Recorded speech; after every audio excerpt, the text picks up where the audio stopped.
Wait, what? Tak ada Blaze Road pun. Aku sedih lah kalau macam ni. Alamak, Jenny dah hilang aura. Dia sedih tak dapat Blaze Road. Tak apa, aku akan bagikan dia Blaze Road. Aku akan campakkannya ke depan dia. Aku harap dia nampak. Hey, Blaze Road. Mesti tertinggal tadi. Okey, sekarang aku nak balik. Mana jalan balik tadi Alamak, aku sesat lah.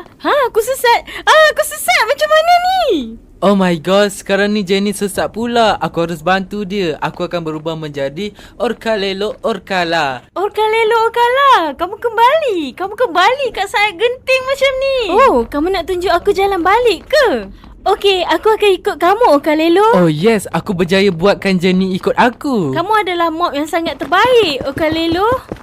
Okey, kita hampir sampai. Oh, aku ingat jalan ni. Macam mana kamu boleh tahu jalan ni, Orkalelo? Apa-apa pun, thank you, Orkalelo. Oh yes, nasib baik aku ingat jalan ni. Alright, kita dah berjaya keluar dari Nether. Aku dah berjaya bantu Jenny di dalam Nether. Sekarang aku nak cari kat mana end portal. Oh, kat belakang. Oh, sekarang Jenny nak cari end portal. Let's go! End portal, kami datang. Oh, aku rasa kat sini lah. Wow, Jenny dah jumpa end portal. Boleh tahan cepat ya dia jumpa end portal. Okay, mining dia. Turun ke bawah. Let's go. Let's go, Orkalelo Orkala. Aku dah jumpa cahaya kebenaran ni. Mari sini. Oh yes, kita dah sampai. Mari ikut aku.